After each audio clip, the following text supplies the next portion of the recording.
The DJI Pocket 3 came out some 6 months ago, and I've used it pretty solid ever since.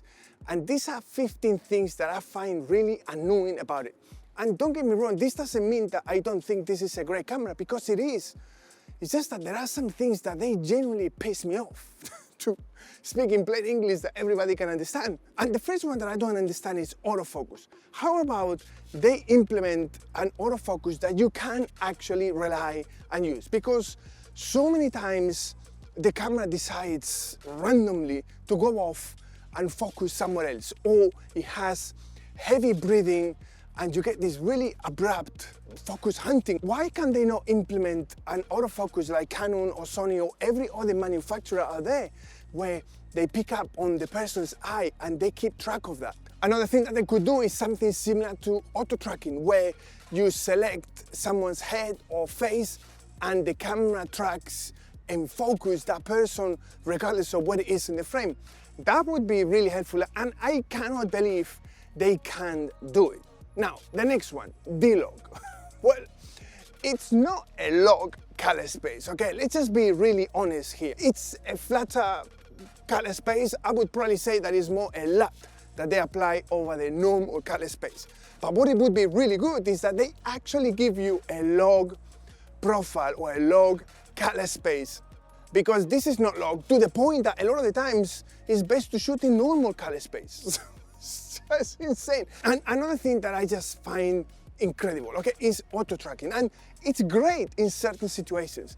But how about they give you the ability to adjust the curves? Or even better, why can't they not give you a certain box that you can increase or decrease, and anything that is inside that box you don't track? Because a lot of the times if you do vlogging and you get the active tracking on, you get this really constant shifting left and right, especially if you are someone that gesticulates a lot and moves sideways.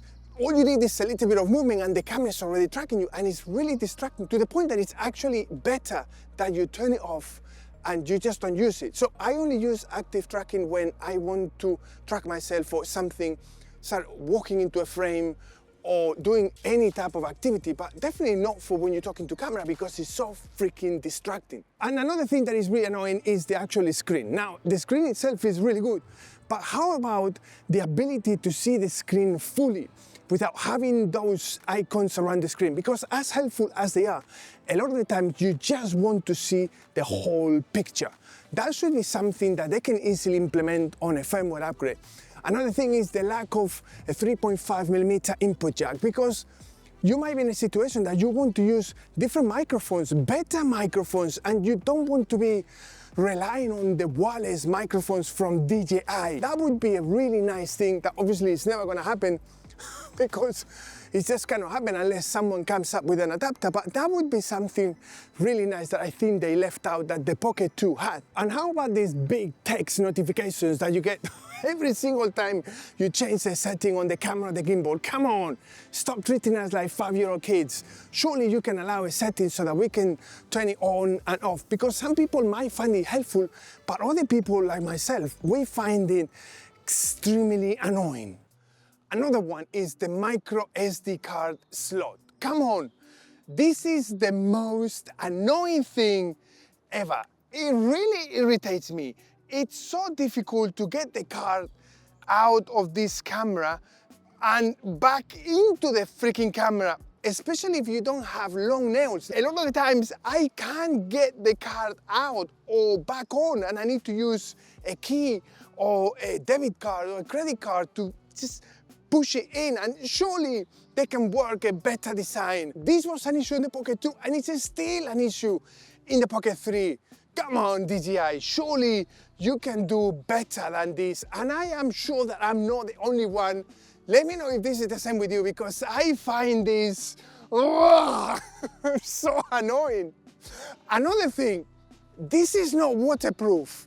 Surely, come on! A few raindrops and I'm already looking for cover. And this is so annoying because a lot of the times, the most visually interesting footage is when you actually have rain, where you get reflections on the ground, or maybe there is some magical moment that requires the rain. Maybe you get a lamppost shot and then you see the rain falling. It's just so annoying. And surely they could have done something better. I mean, I don't need to be able to sink this 40 meters in the water, but some level of waterproofing would have been really nice. And another thing that is really annoying is the lack of a histogram on the screen on the actual Pocket 3. You can get this on the Mimo app, but a lot of the times you just can't be bothered to get the Mimo app out, or you just don't have the time and you want to just flick the camera and start recording, and you want to know that you are exposing correctly. And it would be nice if they can do something, maybe like an overlay, so that you see maybe 50%, or you can adjust how strong the overlay is. And you can then judge whether you're exposing correctly or not. That would have been really nice, and surely they can implement this if they want. I don't understand it, and it's so annoying. Another thing that I find really annoying is the actual battery. And yes, it's great that it's built in and it lasts for a very long time, but what happens if it fails? Because if you go on a long trip, on a long holiday, or trekking up a mountain, what happens if it fails? I mean, is it gonna power the Pocket 3? And this is why I always take the DJI Pocket 2 with me. It would have been really nice if they do something that is either removable or semi-removable. That would have been really nice and a lot more functional. And talking about functionality, how about physical functionality with the DJI Pocket 3? Because I find extremely annoying that you only get these 2 buttons, whereas with the DJI Pocket 2, you had 4. You had the joystick and then 4 other buttons, and you had a lot more interactivity with the Pocket 2. This is something that I find really annoying. They try to minimize the amount of buttons that the Pocket 3 has. They went for a very minimalistic effect, but I think they went a little bit too far. And again, do let me know in the comments below if this is the same with you, because I bet I'm not the only one on this. And by the way, this is the first of a 3-part series. So this is the first video on the 15 things that I find the most annoying about the DJI Pocket 3. I'll be doing another one about the things that I love the most about the Pocket 3, and I will finish it with my long-term review of this amazing camera gimbal. So if you want to get a notification when those videos go live, don't be a stranger, hit the like and subscribe button. Another thing that is really annoying is the actual screen itself, because I did say in the video that it's a great screen, and it is, but sometimes I wish it would have a little bit of a tilting mechanism, because this thing is so small, you want to put it in weird and awkward places, and the tilting angle sometimes is not enough, and you just can't see what it is that you're doing. Whereas if you had a bit of a tilting mechanism, you could angle it up or down, and you could actually see the screen. This is really annoying for when you do maybe overhead shots, or if you want to use the Pocket 3 as an action camera and you mount it on a chest. Sometimes, depending on the angle, you just can't see shit. And another thing is this case, okay?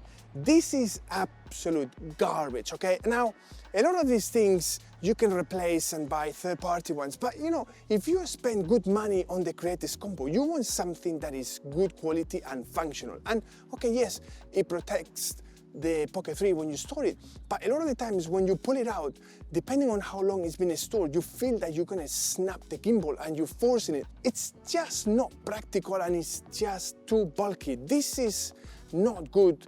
And another thing is this annoying base bottom plate, because yes, you can find third-party ones that, again, they're gonna cost you $10, $15, $20, but surely they can do something that is a third of the size of this, and you don't have to spend any more money. Because again, back to what I said earlier with the case, if you spend premium top dollar for these accessories, you don't want to then be spending additional money on third-party accessories. And a lot of the times I wonder who the hell designed these cameras, and whether they even have any idea about what goes on when you use this equipment. I mean, what's the point of something this big, really?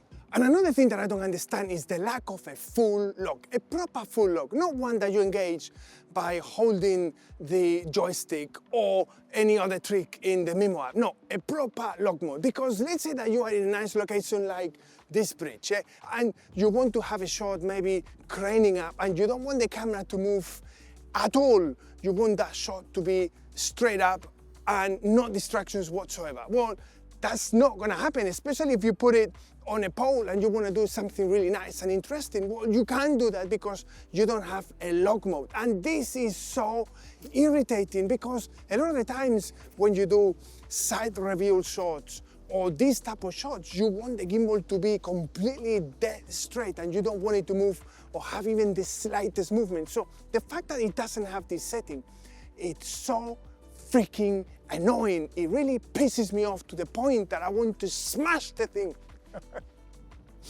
And anyway, I hope you find this video interesting, maybe funny at times. Do let me know in the comments below if you have your very own annoying facts about this camera. Remember that this is part 1 of a 3-part series, so don't forget to hit the like and subscribe button, and I will see you in the next one.